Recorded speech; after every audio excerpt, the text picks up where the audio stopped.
Greetings, ladies and managers, and welcome to this latest edition of RE263, where I take old stories I've narrated and update into modern audio standards. This particular story is called A Human Ordnance Technician Introduces Himself, written by Hexanano. It's kind of funny, in a mundane sort of way. All these sapient species in the galaxy, and only one has ever really thought to disarm bombs in place or safe or semi-safe detonations. Well, they probably tried it, blew up, and decided that it was a waste of time. And there weren't even that many who used explosives that weren't on a rocket anyway. So bombs and the like were incredibly rare. And then they met humanity. And then their dissenters and terrorists got their grasps on human explosives. And then they learned of the need for both an ordnance technician and someone who can safely dispose of any armed ordnance. All because of an attempted coup. Granted, neither of those in power nor those seeking power were without blame, and we weren't allied with them in any way. But we really didn't want to see innocents die, so we sent in a disposal unit and saved a few lives. That was when the galactic community realized that humanity was really damn good with explosives, and that the solution to all the new homegrown terrorists with their reserve-engineered human explosives was humans. Shocker, huh? After this massive leap of logic, a new type of soldier was created, the Human Ordnance Technician. The heart. It has not been good for our collective ego.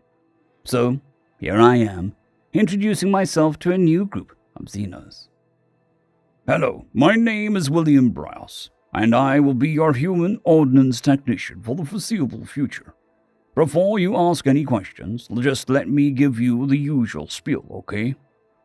After receiving no negative responses, I proceeded with my spiel. Now, I am sure that you will be briefed on the alazarian coup last year, but just in case, I'll give you the Cliff Notes version. Some alazarian dissenters decided they'd be better leaders than the current ones, and decided the best way to show this was by blowing up the leaders. An assortment of foreign dignitaries, and a few hundred alazarian and foreign civilians to fecking smithereens. Humanity took exception to that and saved the day without a single injury, save for the alazarian president getting a concussion after running into a pole during a strategic retreat. I'm sure my disdain was thick enough to cut with a knife, and it seems like my new partners all agreed by the sniggering apologies I heard. After that, it was decided that human ordnance technicians would be made a standard part of any significantly sized or proposed military and or law enforcement group, and thus ensure that we would both be where we would be needed, and be spread out evenly enough to ensure that we could be called upon when needed. Now, as a human ordnance technician or HOT, I have some of the standard kit that you all do, a pistol sidearm, a knife for hand-to-hand, rations, that sort of thing. But in inclusion to that, I also have my HOT-specific kit, a bomb defusal geared HUD, bomb defusal equipment, non-mobile bomb-resistant armor, compact claymore mines, compact landmines, assorted hand grenades, and a grenade launcher with ammo, an optional rocket-propelled grenade for when we need a launch explosion someplace we can't reach through stealth, and enough C4 and associated detonators and wiring to get in and out of most military bases. Plus, a few of my own personal odds and ends that I found useful over the years. Magnets, city party, gum, paperclips, fishing line, crayons, aerosol deodorant, watercolor paints, canna seed lighter, and my lucky cherry bomb. Any questions about what I've said before I move on? Yes? Casanova is my name. You said you have a bomb defusal equipment. Why do you have that? Don't you make and set the bombs? Well, yes, I do. And normal ordnance technicians in the human military usually don't defuse bombs.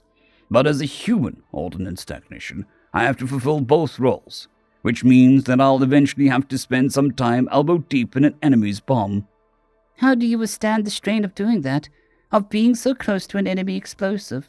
Well, I spend a lot of time with my own explosives, so it's less stressful because of that. And the way I see it, if I make a mistake and can't activate my armor in time, it'll be someone else's problem by then. And what's your question, miss?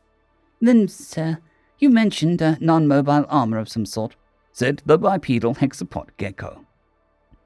Yes, the PRA is a specific version of your standard force field armor, except that it doesn't function well in motion.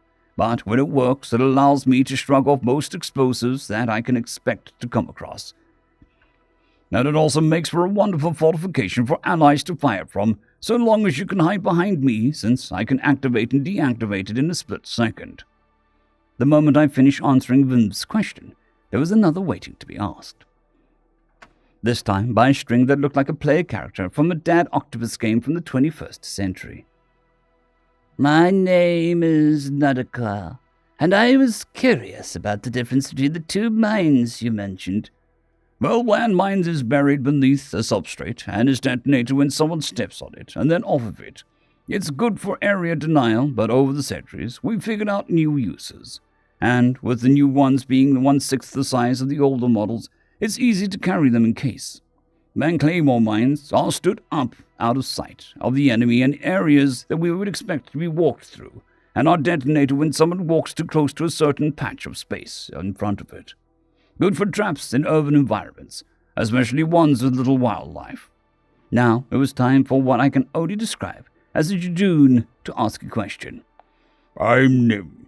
What are grenades? Well, that was succinct.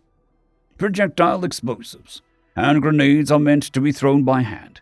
A grenade launcher is a natural progression of this, essentially a gun that shoots grenades.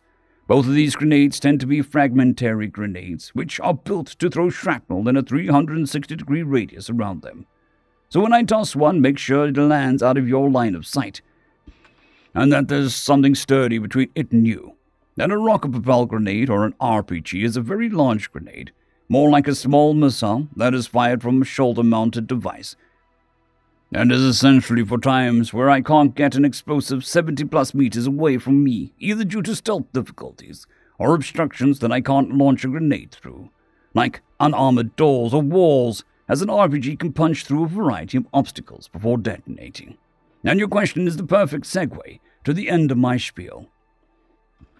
I am going to recite a few pertinent maxims of the 70 maxims of maximally effective mercenaries for you to keep in mind if I'm out of action or otherwise unable to provide instruction or advice. Maxim 62.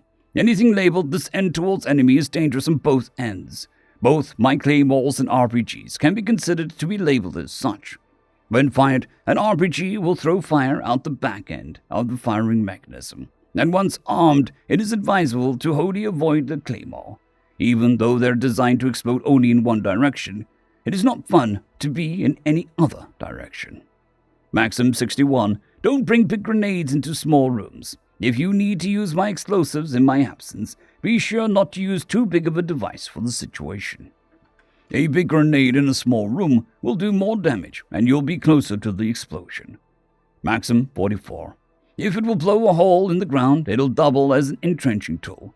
Both the RPG and C4 can do this, and with my C4 detonation equipment, I can also blow through most other obstructions, especially with the plastic explosive breakthroughs of the 2430s, which dovetails nicely with Maxim 10. Sometimes the only way is out through the hull.